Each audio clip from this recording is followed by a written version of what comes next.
Hey everyone, welcome to the RotoGrinders Morning Grind Podcast. I'm your host, Stevie TPFL. It's Wednesday, it's December 9th, it's 2020, and it's time to talk week 14. Yes, that is not a mess up. It is week 14. I'm joined by my good buddy, Genie for 07. Grant, how are you doing, my friend? Good. And yeah, just now hitting me how quickly this season has just flown by. But it's been a good season. It's been a fun season. My teams as I have a possibility of the Super Bowl. Go Seahawks. It's gonna be interesting into the season, and it's a fun little week in fantasy this week. Hey, I'm a Dolphins fan, so we might actually make the playoffs this year. So Yeah, if you start Fitz magic. I know, but I doubt that's going to happen. So, um, yeah, I can't believe it's week 14 already.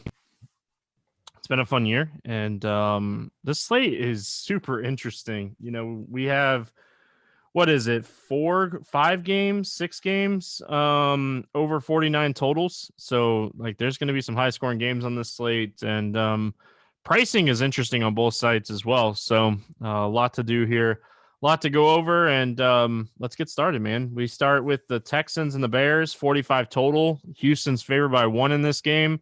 What, if anything, do you like here for Houston?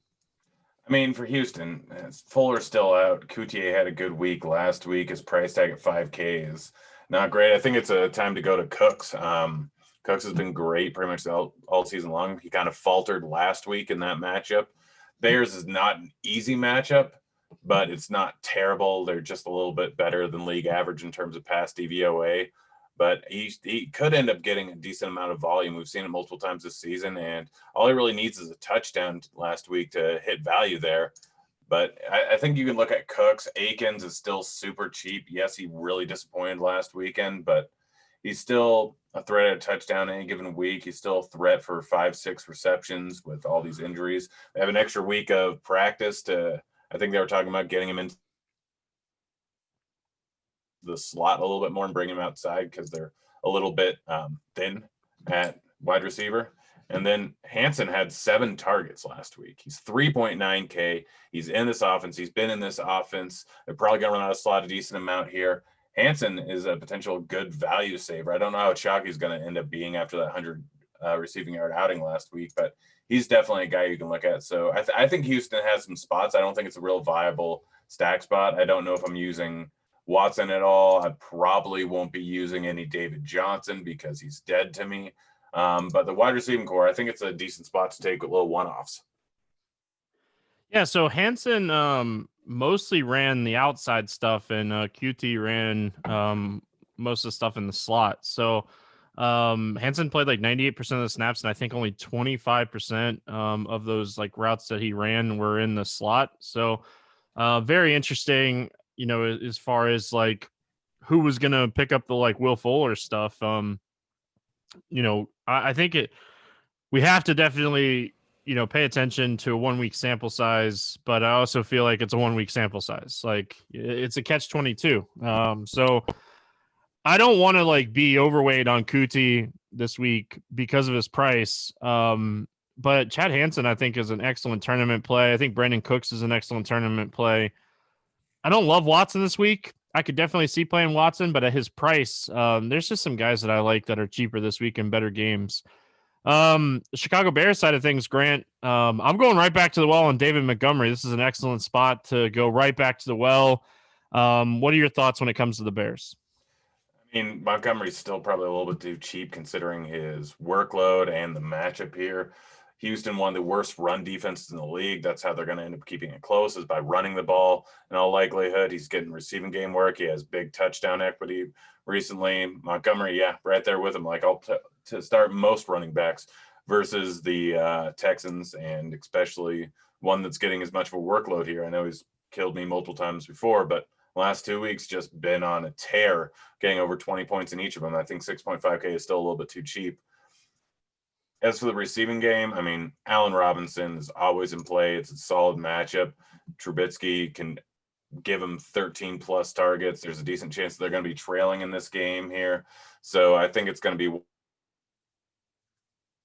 one of those spots where I can play Robinson mostly as a one-off, but if I'm playing Montgomery, I'm generally bringing it back with a with a Houston pass catcher. I think it's a nice little way to secondary correlate.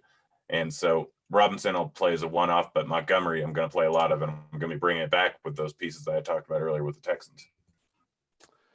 Yeah, outside of like Montgomery and Robinson, I just Cole Kmet maybe, but overall I think it's really like Montgomery and Robinson for me. I don't want to go too crazy in a game with a 45 total that is not going to have the best pace in the world. Arizona Cardinals, New York Giants, 45.5 total here. Arizona favored by 2.5 in this one. Listen, Kyler Murray looked a little bit better last week. DeAndre Hopkins, 13 targets in a tough matchup. Christian Kirk still just not doing anything. Running back situation is just like a full split at this point. You don't know if it's going to be Drake or Edmonds. Game script, who knows? Is there anything here for the Cardinals? I honestly don't think so. Yes, they're still in the playoff mix, so they're obviously going to try and win. But Kyler really just hasn't been running too much recently. Like that's where he was getting there earlier on in the season.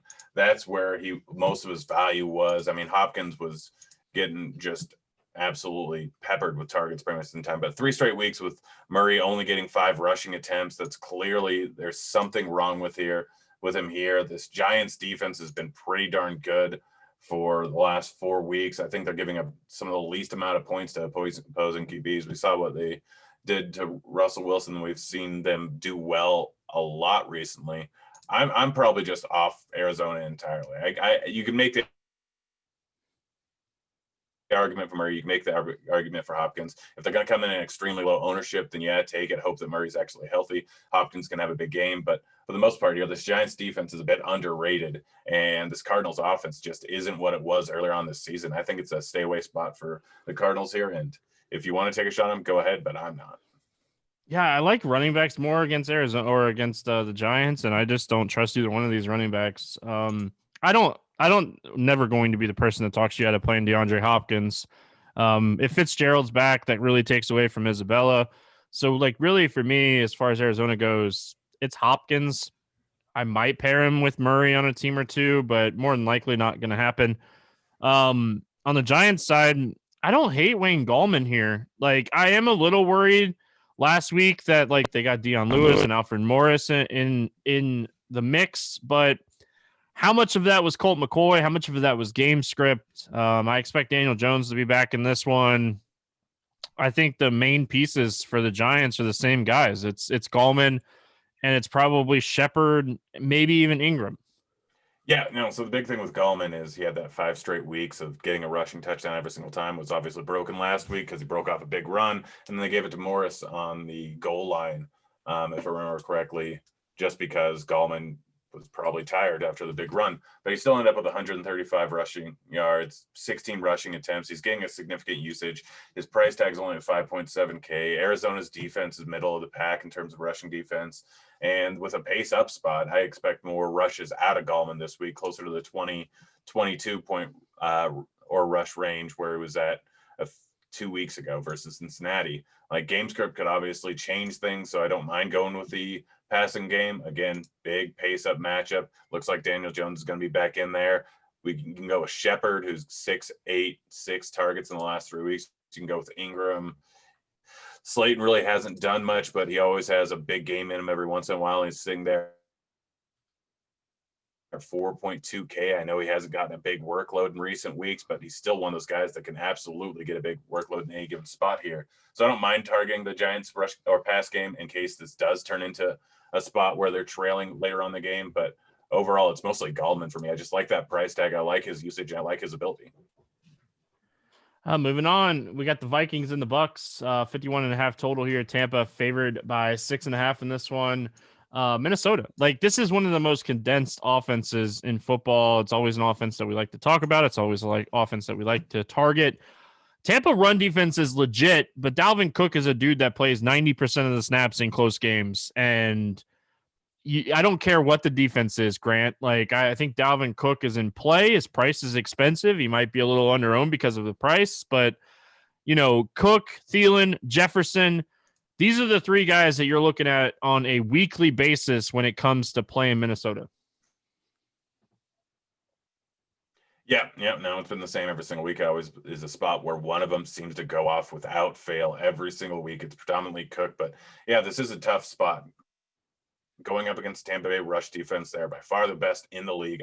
I just generally stay away from running backs going up against Tampa Bay. But if it looks like a week where Derrick Henry is going to be heavily owned in a spot going up against Jacksonville and Cook's going to come in at low single digit ownership, he can still get there against this Tampa Bay defense. He can still get 30 rushes. This game could still be close. Tampa Bay is a 6.5 point favorite, but every single week it seems like Minnesota stays in a game that's within one possession here. So I'm not going to be surprised at all if Dalvin Cook ends up getting a massive workload. And in any given matchup, yes, they have a fantastic rush D, but it's still Dalvin Cook, and it's still enough carries where he could end up getting there. I mean, we've had multiple spots in the last 4 weeks where he's still only averaged less than 4 yards per carry. He can do that versus Tampa Bay, and even if he gets less than 4 yards per carry, 32 rushing attempts plus some target work in the passing game and a touchdown or two, he can end up with 35 points in a spot versus the best rush defense in the league. So Dalvin Cook is definitely a guy that will be looking at ownership later on the week to see where he's at. And if he's in low ownership, you absolutely take him in tournaments. If he's going to come in at decent ownership because people play him every single week, then I'm absolutely just looking at Thielen and Jefferson. It's a spot going up against a slightly better than average pass defense, but these guys are going to get a big workload if Dalvin Cook's not doing something. It's not a bad spot to just pick 50% Thielen, 50% Jefferson, because I think one of them ends up going off here. I don't think Tampa Bay blows out Minnesota. I think Minnesota stays in it. So ownership for Cook is an entire variable for me playing him or not, but Thielen and Jefferson I will be using quite a bit of. Yeah, like Henry's going to be chalk. That's the next game we're going to talk about. We'll talk about it in a minute, but Henry's going to be chalk.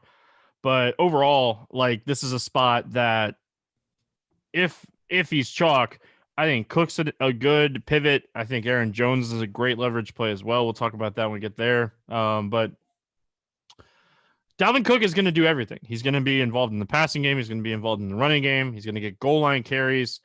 I do like Thielen and Jefferson. You know, I like this game. I think this game has a lot of shootout potential. Let's go to the Tampa side. When it comes to the targets on Tampa, good luck figuring out where they're going to go. One consistent this season, it seems anyway, has been Mike Evans. What are you looking at here on the Tampa side of things? I mean, you can go pretty much anywhere in their pass game and just hope for the best. It looks like Godwin didn't practice today, but it's Wednesday. I'm not really looking into that too much, but like this Minnesota pass defense is just probably right around average. They seem to give up a lot of points every single week, seem to be staying in consistent games or close games every single week. I'm fine with Brown. I'm fine with Evans. Evans has a lot more touchdown equity, but Brown, like we're still waiting for that big week. He still looks good. It's just been this offense and what's happened in recent weeks. I'm going up against Kansas City, going up against a tough Rams defense. Carolina was kind of a bit of a weird game because of the blowout, but like any one of these guys can end up going off, and Mike Evans is just a touchdown monster. Like he can end up with 2 touchdowns and 100 yards passing. I'd say Evans is my preferred target here, but I'm not going to argue with Brown at the cheaper price tag. And if Godwin ends up missing, it gives a bigger bump to Brown than it does to Evan, in my opinion. So those are the guys I'm looking at. I'm always fine with Gronk. I'm never going out of my way with Gronk. But Gronk is sitting there 4,800, and tight ends always trash every single week. But Evans is definitely my favorite guy, and I think I'm staying away from the running game here as I stay away from the running game for Tampa Bay pretty much every single week. Yeah, I completely understand that. I think, like, if you're playing, like, a Millie Maker or something, and you want to throw a Ronald Jones team or two out there to get some leverage off the passing game, I wouldn't talk you off of it. But overall, I think you're looking at Evans and Godwin as run back options with the Minnesota players. And I don't even think I'd call playing like Brady crazy, but I do think there's better options this week. So these are more like secondary stacks for me. Tennessee and Jacksonville, 53 total. Tennessee favored by 7 in this game. Tennessee, one of the better implied team totals on the week. And we've already kind of started talking about it, but Derrick Henry, massive chalk this week, right? Like he is going to be your spend up at running back, you know, for the most part in cash games and everything else. Well, it's December. I know it didn't work out great last week, and I know this because it destroyed me. But He's Derrick Henry. He's going up against Jacksonville. Jacksonville last year was one of the worst run defenses in the league. This year they've gotten slightly better, but still not good at all. It's a big spread. He's likely to get work. We had that Cleveland game where they just got out to a massive deficit early on in the game, and I think he got snaked for a 1-yard touchdown later on in the game. So he could have still almost got there, but he's been outside of last week, which was mostly game script. He's been crushing. Prior to last week, 3 straight games with over 100 yards, averaging over a touchdown game that span, over 20 points per game during that span. He's just, for some reason, fantastic later on this season, and this is just a perfect matchup for him. I know that he's going to be chalk. I don't care. I'm still using him. He's absolutely a guy I want to go with. If you want to get some leverage, then target the passing game. A.J. Brown and Corey Davis have massive upside every given week. Davis just got riddled with targets last week. I think that was mostly game script, but if you're kind of playing a game script where Jacksonville gets up to an earlier lead here, it's not a horrible idea to target the passing game, but it's mostly Derrick Henry, and he's just going to crush because he does this every December. Yeah, like he should have no problem crushing here. Like, so if you want some leverage, it's Brown, Davis, Jonnu Smith should be back here as well. So there's a lot of different ways you could approach Tennessee, but I think in your main builds, you're probably looking at Derrick Henry. But again, like if you want some leverage, just Titans, A.J. Brown, and Corey Davis. It's crazy. Let's go to the Jacksonville side of things. Listen, James Robinson is a staple every single week for me. I don't even hate going Henry and Robinson on the same teams this week. Yep. No, we're right there with you. Gets a massive workload every single week. He's had 6 out of his last 7 games. He's had over 20 touches. He's involved in the receiving game. He's always, like, the last time he had less than 17 rushing attempts was like week 7 versus Detroit. The guy is a workhorse in this offense. He gets pass game work.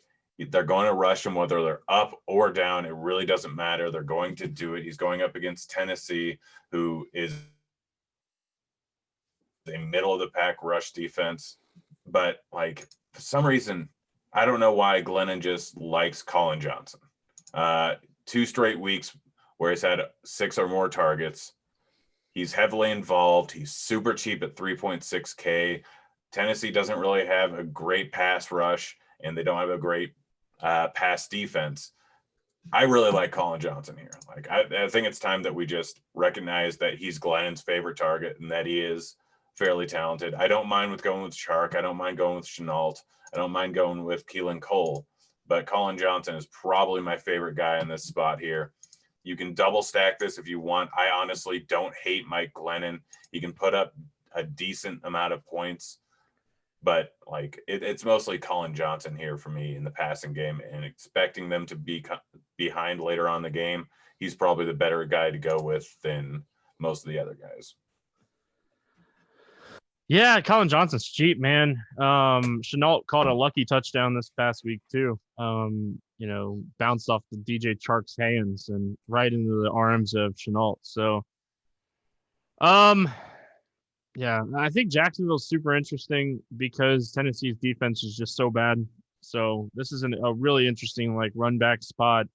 And like Derrick Henry's going to be so popular, and we see it every single week when we do the review show on Mondays that these chalk players don't have enough run back like ownership next to them. So like if you run it back with Robinson, if you run it back with Chark, you run it back with Colin Johnson, you run it back with Chenault, however you want to run it back.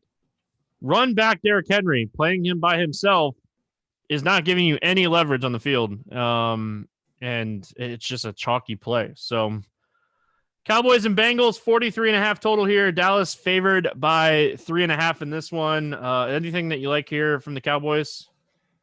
I mean, Dallas is just such an interesting team that I end up playing every single week. We look at Michael Gallup's salary, 3.8K is just probably not high enough. The guy literally just had 11 targets last week. He had 8 the week before, 5, 7, 12, like he's getting targets consistently. Cincinnati doesn't have a good pass defense. I don't understand why they keep his salary so low. I mean, Cooper's getting a salary upgrade. I'm probably going to stay away from him, even though he's had a few decent outings in a row. With Andy Dalton, it's in Cincinnati, which I think like his home road splits are pretty drastic between dome and not dome. So like it's CeeDee Lamb and it's Michael Gallup for me. I think both of them have huge upside considering their price tag. CeeDee Lamb has been a consistent spot in this offense pretty much all season long. He's really talented. Again, good matchup. 4.8K, probably too low. You can go Schultz, you can go Zeke, but I'm just probably done playing Zeke. It's interesting seeing him at 6.6K. He's so cheap.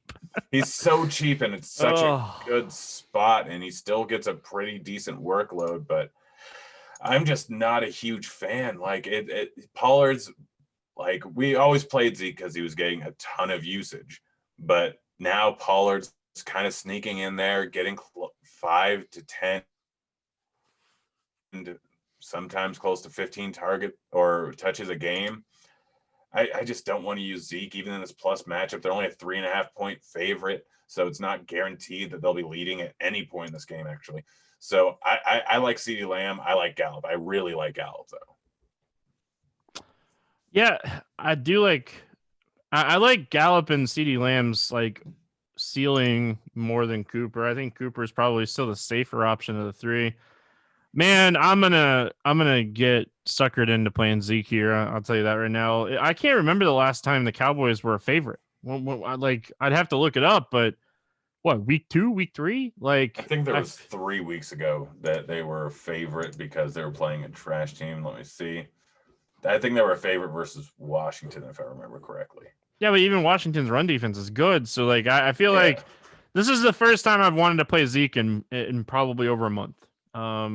Well, he hasn't had a rushing touchdown in over a month. Well, I've been on the right side. Like I didn't even play him on the smaller slate the other day. Like, but I think this is the spot to play him. He's cheap. His price is down. They're favorites on the road against Cincinnati. I don't know. We'll see how it works out. But I think that ceiling wise, I still think CD and Gallup are your ceiling plays. Cooper, floor, and maybe Zeke finally gets there this week. The Cincinnati side of things, if you are playing some of these options, listen, we know Mixon's not going to play this week. Is this a week we play Gio? We haven't played him forever. Like the Dallas Cowboys run defense they're bad. I don't even want to get into like how bad they are, but they're second worst in DVOA, and they allow them the most fantasy points over the last 4 weeks, dealing with a ton of injuries. We just watched them get shredded. Now they're on a short week going into Cincinnati. I think this is a spot we play Giovanni Bernard. Yeah, I don't like the fact that I have to play him, but I kind of have to play him here. Dallas's run D is just so terrible. Like, we look at his matchups in the last 4 weeks, like, where we haven't been playing him. It's been Pittsburgh. It's been Washington. Giants have an underrated defense, and then Miami last week was just kind of a weird game script. I know they hasn't looked great, but versus Tennessee versus Cleveland, a little bit different spots, he crushed. And so he can get there in the passing game still. He's 5K. I really like Gio here. If you want to go with anyone else, like there's always a chance that they're trailing in this game. T. Higgins, Boyd are both fine plays. They don't stand out as good plays, but they're all right plays. You can play Sample. But for me, it's Gio, and it's just because this Dallas defense, rush defense, is just so bad. And they've just been shredded. I expect Cincinnati to just run the ball quite a bit. So Gio is the obvious play here. Yeah.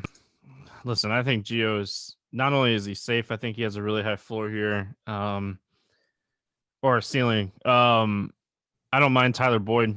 I do think like Boyd was crushing before he got ejected last week. I do think he's like the main option with Brandon Allen at quarterback.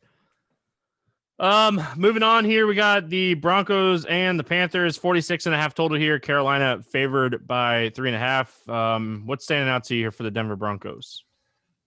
Fant's fine. Tim Patrick is cheap and seems to be getting a pretty big workload. That's it. Like Patrick has touchdown upside. He's got 5 on the season for his price tag. That's pretty good. and he'll get enough targets, but I just don't want to play these Broncos at all. Like it's just they consistently grade out as all right plays, but not good. Like Judy could go off for a big game, but realistically, like this is a plus matchup, and the Broncos are just a bad team.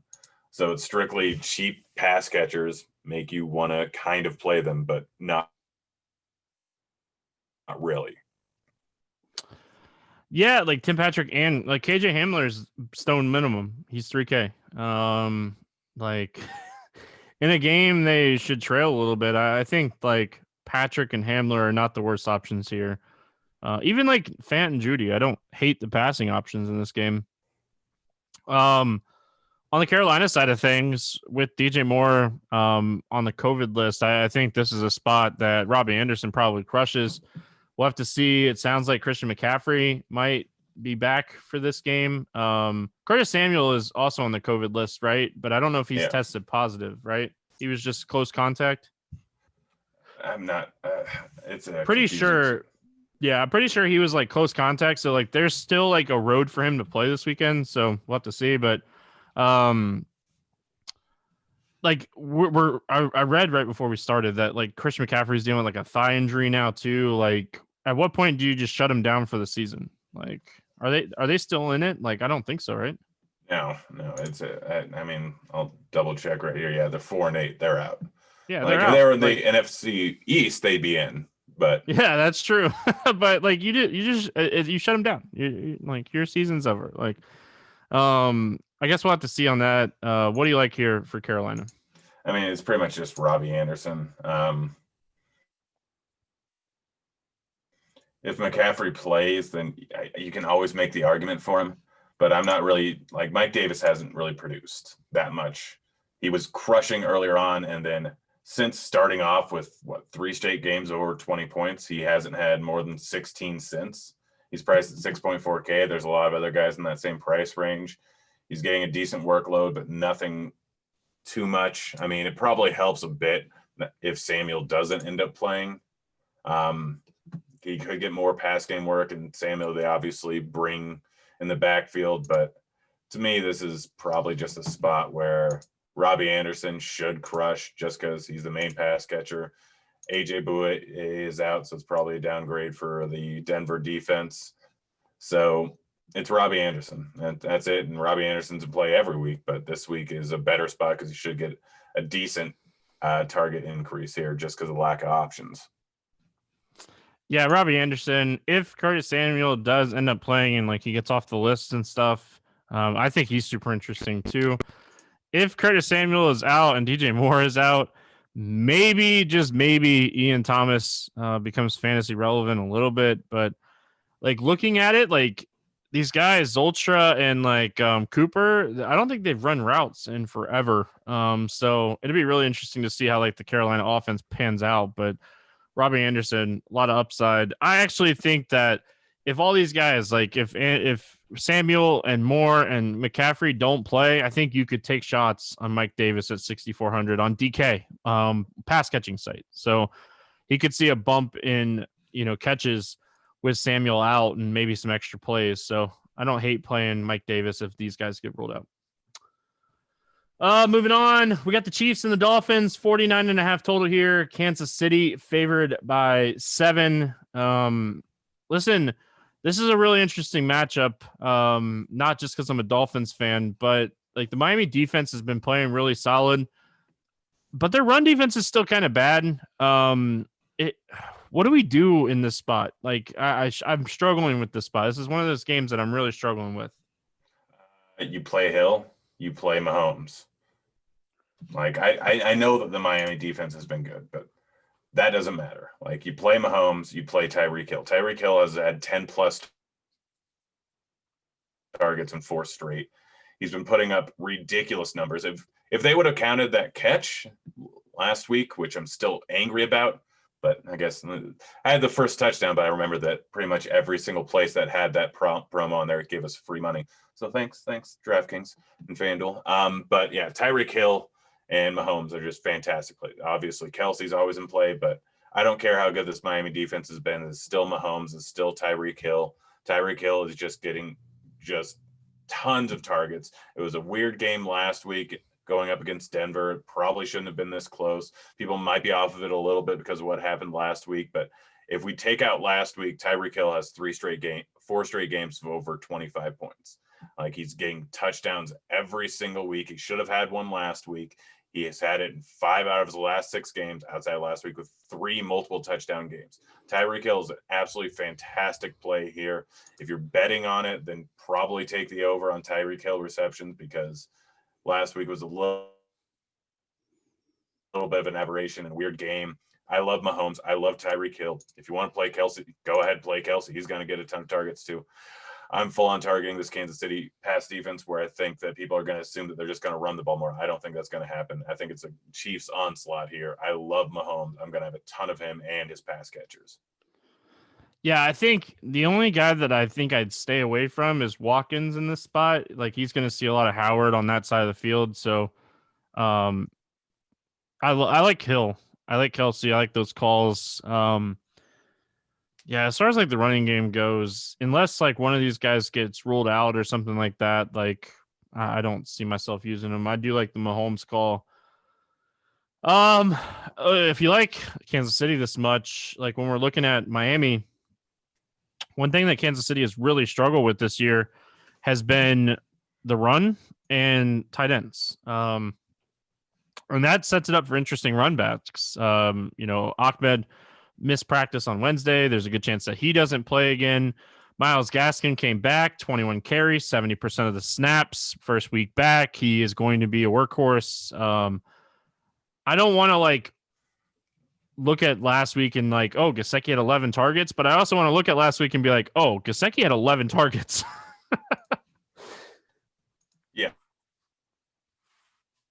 Gesicki's a talented guy. He had 11 targets last week, 4 straight games of 5 or more targets. Like, he's tight ends thin every single week. Gesicki is a fantastic play going up against the Chiefs, who last 4 weeks have allowed the second most fantasy points to opposing tight ends.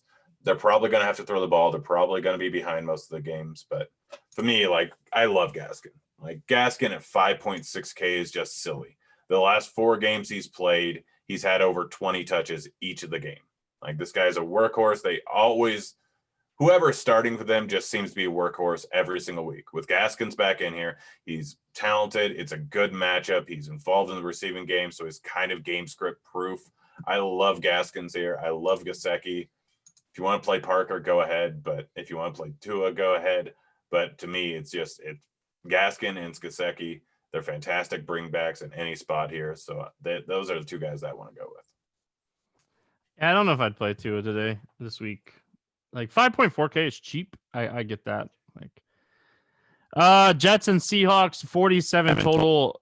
Seattle favored by 13.5 in this game. Potential some weather in this one. What's standing out to you for the Jets? Nothing. Seahawks defense has been improved. I get that the Giants actually did something against them last week, but their defense is a lot better. If you want to go with Crowder, Mims, if he ends up playing, or Perriman, I'm never going to argue with that at their price tag. Crowder can obviously have a big game, but this defense is a lot better. And they did have a tough game last week, but they're not going to be passing the ball nearly as much as they have been. Like this total seems too high at 47.5. Like, I don't fully understand this. If you're going to bet a game, I really like the under here. I really like the Jets plus the points. I think the Seahawks end up running ball. I think the game script gets slowed down a little bit because with Hyde and Carson both healthy, that's what Pete Carroll has for some reason wanted to do recently. So I'm kind of off the Jets entirely. I'm kind of off this game, I think, because I think there's going to be a lot of ownership in Russ, a lot of ownership in Metcalf, a lot of ownership in Lockett. I don't think this is a good spot here, but I'm not playing Jets. Yeah, there's a lot of spots on this slate that you can like. I don't hate, Perryman burned a lot of people last week. I don't hate potentially taking some shots on him. I don't hate taking Crowder a little bit.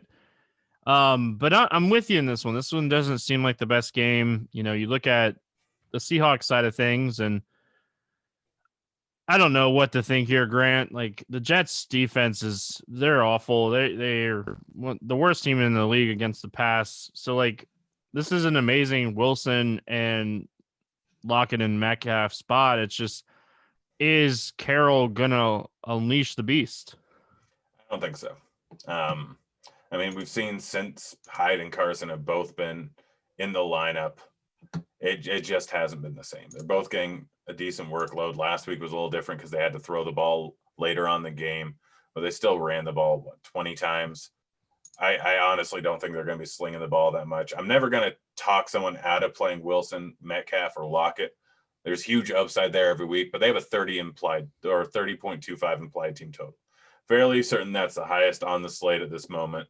It'll probably stay the highest. I don't think it ends up hitting. I think that they're going to slow down the pace. It's just like over the last 4 weeks, Russell Wilson has averaged 15 points. Like this is not a spot where I want to go in at high ownership on Wilson, on Metcalf, on Lockett when they're so expensive.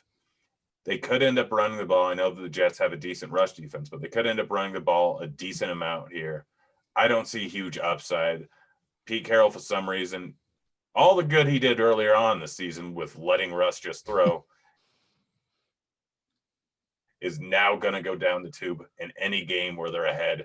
I don't see it happening. Again, play him if you want, but I think this is a fantastic fade spot for this entire game where people are going to be targeting guys.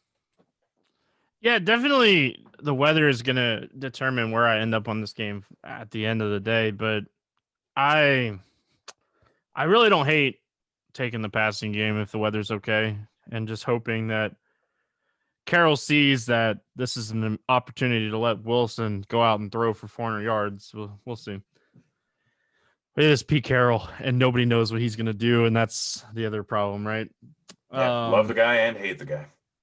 Man, there's so many 4:00 games this week. It's crazy. I forgot that we you were already on to the 4:00 games, but Colts and Raiders 51.5 total here. Colts favored by 2.5. Rivers missed practice on Wednesday, but this is what he's done the last couple weeks. I fully expect him to play here. Grant, I loved Jonathan Taylor last week, and I just didn't end up with enough of him, and he crushed. What do you like here for the Colts? I mean, I hate trying to figure out the Colts, but it seems like Taylor back, he's going to get the majority of the workload. And it could end up being something entirely different, like it is every single week. We don't know who's going to really be there. This is just a tough spot. I mean, the Raiders' rush defense is so bad that you just kind of have to like Taylor. Hilton has been, for some reason, just targeted a ton recently. I don't mind him for tournaments at 5.1K. It could be back normal. He's playing in a dome, so that's always a huge plus for him. But over 18 points the last 2 weeks. It's Jonathan Taylor. It's Hilton. Never mind Burton, just because he always has some upside. He's cheap, and tight end's always trash. So it's mostly Hilton, though, and Taylor for me. I can't get excited about playing any Colts ever. Man, I don't usually get excited about playing Colts, but I think this is a great spot. I think this is a great spot for Taylor. I think this is a great spot for Hilton. I don't mind taking some shots on Pittman or Burton, but I think this is a spot we look at the Colts. The Raiders are a very beatable defense, and I think this game is going to be high scoring. So on the Raiders side of things, obviously we'll have to wait on news on Josh Jacobs, but there's a good chance that he misses this game and Booker's back out there. I know that John Gruden on Monday said that there's a good chance that Jacobs doesn't play. So we're approaching this week assuming that Jacobs doesn't play. Booker was chalk last week. He kind of, split carries with Rashard. Not split carries, but snaps. Nelson Aguilar, a massive amount of targets, but the guy, let's just not even get into it. The guy is Waller. Yeah, Waller in play every single week. Had an absolute massive game last week. Waller is just a beast. He's 6.8K. I think I preferred Kelsey a little bit because I expect a lot more people to be on Waller after his performance last week on the season here. The Colts have given up the second least points to opposing tight ends.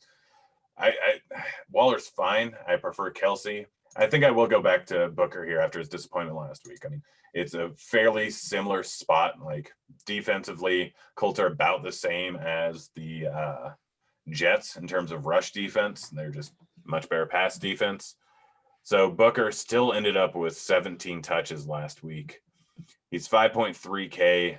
He's got a price decrease. I'd say Booker, if Jacobs ends up missing, is probably my favorite play from this game. And if you want to go Waller, go ahead. But I think Kelsey's the much better play this week. And he's only $400 more expensive. I mean, Waller got an $800 price increase this week. And he's still going to be chalk because of what he did last week. He's had a lot of disappointment so far this year. When you're paying $7K from a tight end, you can't have a single-digit outing and still really be in it. He's had 3 single-digit outings in the last 6 weeks. I think Kelsey's just the better play, especially with Waller possibly being chalked. So this game, mostly just Booker for me. Yeah, I do think Aguilar is an excellent tournament pivot. Just to be different, I do think that he'll have a pretty decent matchup, lot lower ownership, and like the Colts have been fantastic against tight ends all season. So if you are on that maybe Kelsey train, and like Aguilar is so cheap too, he's like 4,700. So you could get leverage on the field with Nelson Aguilar here to Waller. And I don't mind going back to the well and Devontae Booker. Didn't like Booker as much as a lot of people last week, but I do think this is a much better matchup for him. Packers and Lions, 55 total. Green Bay favored by 7.5. Green Bay in the highest implied team total on the slates. In a dome against Detroit, this game should be a shootout type of game. Devante Adams is going to have a lot of ownership this week. I've already seen a lot of people talking about just how much of a great spot this is for him. And how do you argue it, Grant? Like this is a phenomenal spot for Devante Adams. The only argument you could possibly have is ownership. And Price, I don't ownership. care. Yeah. I just don't care. Like Detroit, one of the worst pass defense in the league. Devante Adams been by far the best wide receiver in the league this year. I don't care how expensive he is. I don't care his ownership.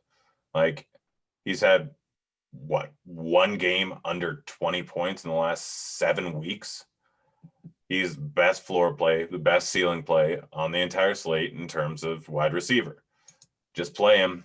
I don't really want anyone else. I'm fine with using Rodgers. Aaron Jones is always fine. If he's going to come in at no ownership, then that makes a good leverage play off of Adams. But other than that, like outside of last week, he really hasn't been great for weeks when you consider his price tag. So it's Devante Adams for me.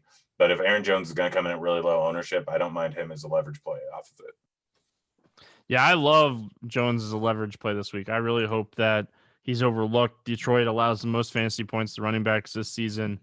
They're 32nd in overall DVOA. This defense has been really bad. This game's in a dome. This is just a great spot for the Packers.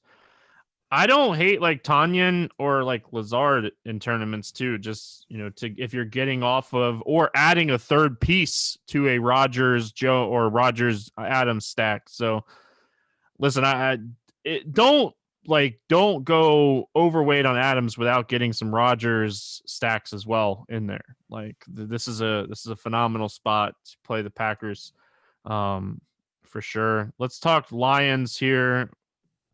Stafford's doing it like he's doing it with like random pieces out there. Hawkinson 9 targets last week. Marvin Jones 12 targets.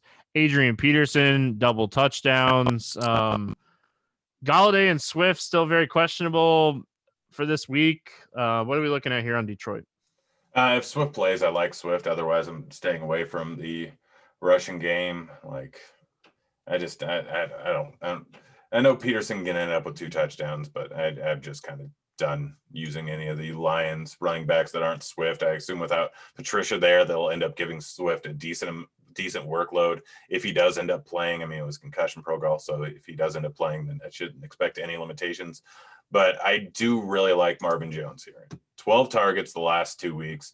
I assume they're going to pass the ball to him a decent amount with if Galladay ends up missing and with Patricia no longer being there.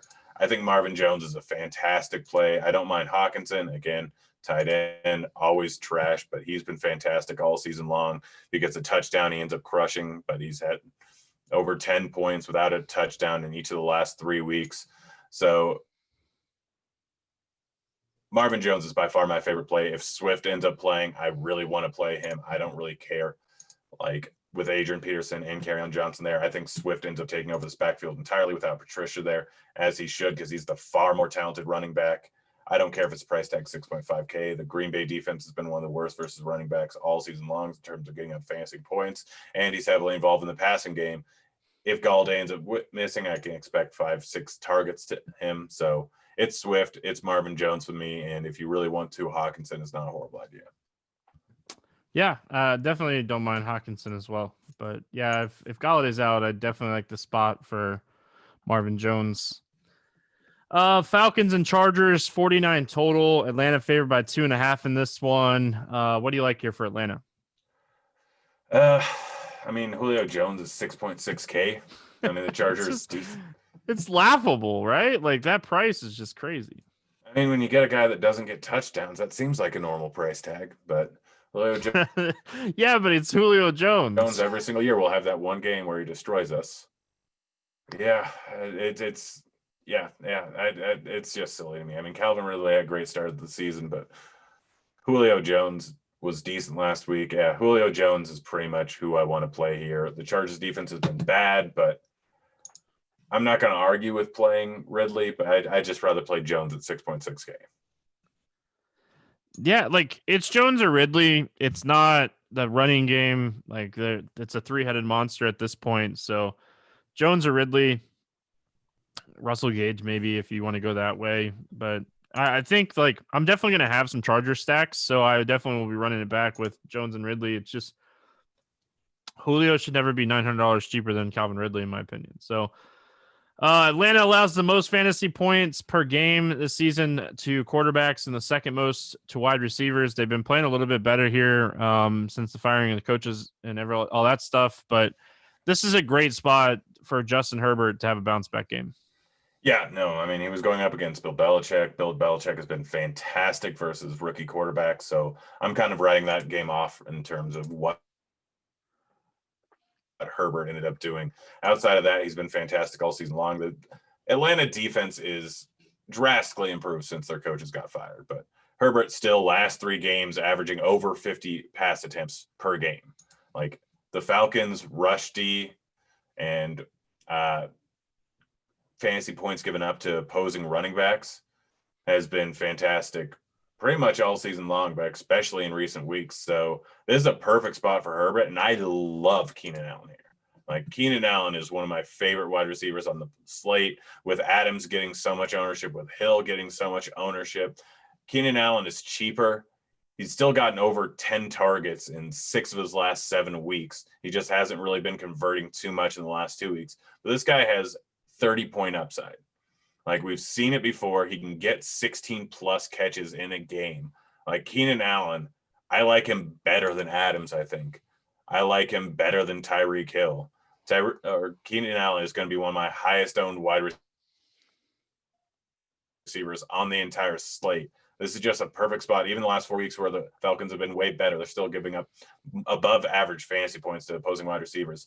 And he's just going to get absolutely peppered with targets in a game where they're a 2.5 point dog. And if there's one thing we know about the Chargers, pretty much every single week they're going to keep it within a touchdown. So the game will be close. And I think Allen has an absolute monster game here. Love it, man. I'm right there with you. I also think Mike Williams is really cheap. So if you want to like do a Herbert +2, I think that this is one of those games that has the upside for that +2 to get there with Williams and Allen and Herbert running back with Julio or Ridley. A lot of upside in this one. So like this one a lot. We got the football team against the 49ers. 43.5 total here. San Francisco favored by 3. What do you like here for the football team? Not a whole lot. I mean, I guess it more depends on if Gibson ends up playing. He was held out of practice today. If Gibson ends up missing, then We're playing McKissick, right? Like, no, I don't think so, dude.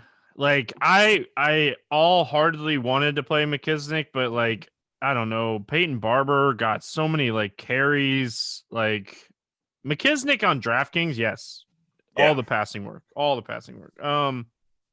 I guess on FanDuel too. He's cheap enough.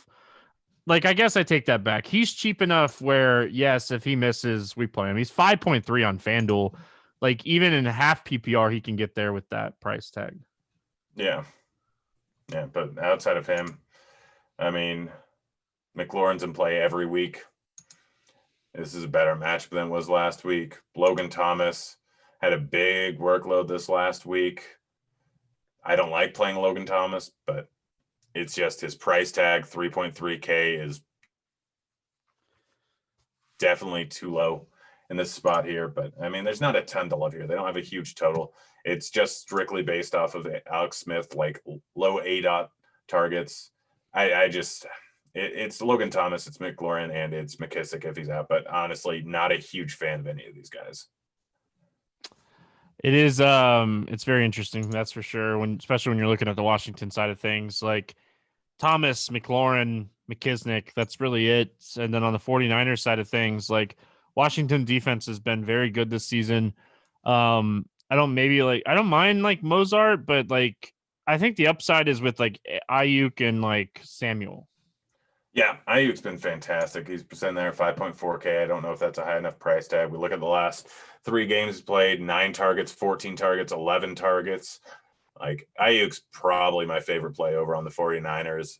I'm staying away from the running back situation. They have too many guys healthy. Yes, Mozart could end up with a big game at any given time. He can break off an 80-yard touchdown, but that's a lot of his production earlier on the season was breaking off those massive runs. So it's Ayuk for me, and it's Jordan Reed just because tight end's so terrible, and Jordan Reed always has multi-touchdown upside. Yeah, he does. It's just man, it's like an injury waiting to happen. I feel bad for Jordan Reed. We finish it off here, Grant, with the Saints and the Eagles. Taysom Hill against Jalen Hurts. I'm sure when this Week 14 matchup was prepared, I'm sure everybody expected those two guys to be playing quarterback. 44.5 total here. New Orleans favored by 7.5. What do you like here for the Saints? I mean, I like Michael Thomas. He still has a 30% plus target share. Yes, Taysom Hill doesn't throw the ball that much, but there was a lot of situations where Drew Brees didn't throw the ball a whole lot. So I like Taysom Hill just because of his rushing touchdown upside. He still ended up with 24 points without a rushing touchdown the last game. He's gotten over 40 rushing yards in 5 straight games, and I don't think he was starting for 2 of those. So he gives you a nice little floor, but his price tag isn't terrible at 6.6K when you consider the rushing upside. But it's really just those two. I'm not playing Kamara. I know they had a decent week last week, but I'm just kind of done with this rushing game. I don't fully trust it. So it's Michael Thomas and it's Taysom Hill. If you want to stack them, that's also great, but it's those two. I expect that Thomas has more touchdown equity than people realize right now just because he hasn't gotten one with Taysom Hill under center, and that's bound to change. I think Kamara is averaging like 2 targets with Taysom Hill at quarterback, and I think it was like 6.8 or something like that. It might be even low with Breeze at quarterback. So it's just a different approach to the game here. So I'm with you. I think really the only 2 guys that I want to play here are Taysom Hill and Michael Thomas. And then on the Philly side of things, like I like the Saints defense. Like the offensive line is terrible. It doesn't matter who is starting at quarterbacks, whether it's Carson Wentz or Jalen Hurts. They're going to be under pressure, and the Saints are a team that is going to put them under pressure. It's really hard to like anybody in this one for the Eagles. I mean, I'm fine with Hurts. He's probably going to draw a decent amount of ownership. I expect 5.1K. Guy has rushing upside at the very least. He'd be the one guy that I'd think about, and I'd probably just end up going with him naked just because I'm going with him for the price tag and the rushing upside. If you want to pair him with Goddard, I don't hate that. Like rookie rookie quarterbacks tend to rely on their tight end a little bit more. Goddard's had over 10 DK points in each of the last 3 games. He's 4K, tight end's trash. I need to save money to pay up for premium wide receivers. So it's Goddard and it hurts for me. But yeah, I'd probably rather go with the Saints D. Yeah, just I don't know. Like, does he have a connection with one of these other like wide receivers? I think like that's a possibility. You know, but don't go guessing on that. Yeah, good luck. Like the Saints defense, probably the second or third best defense this season, just in general. So, I think this is a bet the under, take the Saints, and don't play anybody from the Eagles and DFS. So, let's play the morning grind game, and then we'll get out of here for week 14. Grant, give me a quarterback that's going to throw for 300 yards this week. Take the cheat code with Patrick Mahomes, but I think we have price in that. I'm going to go with – this is a tough one. Oh, gosh. I honestly don't know who to go with. You go first. I'll let you. Stafford. Am I allowed to go? I'll go Matt Ryan. That's fine. Low owned running back for a touchdown. Tough to do on Wednesday afternoon with no ownership, but yeah. I'm trying to figure out Gallman. Oh, I think he'll be low owned. Yeah. I said David Montgomery last week on this show. Yeah. He wasn't low owned. No, he was not. I'll go Jonathan Taylor. He's not going to get any ownership. We'll see. He'll be chalked this week too. Quarterback, wide receiver, combo for a touchdown. I'm gonna go Keenan Allen, Herbert. Oh, you took my combo. I knew you were going to take it too, as much as if you like want, I Allen. can take Michael Thomas and Taysom. No, that's fine. I knew you were going to take that when you were talking about how much you liked that combo. Rodgers Adams is the cheat code. Give me Derek Carr and Nelson Aguilar. Wide receiver with 8 targets, Grant. Who do you got? 8+ targets.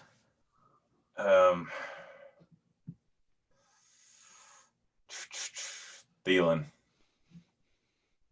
I like it. Wide receiver like 15. Give me Julio Jones.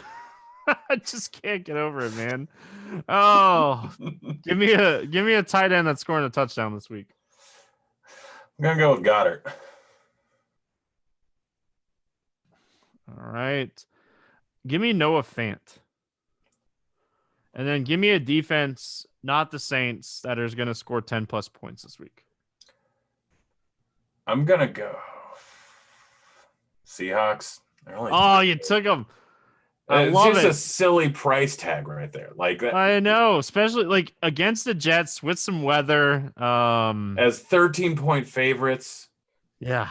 Are you like, is there any way they don't score at least 8? No, I like that one a lot, man. I'm honestly half tempted to take the Dolphins.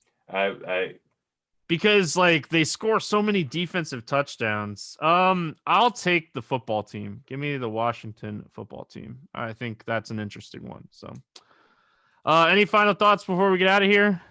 Keenan Allen goes for 30+ points.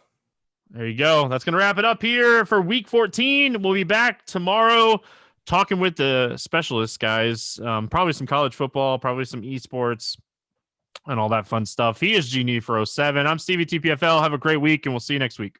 See you, kids.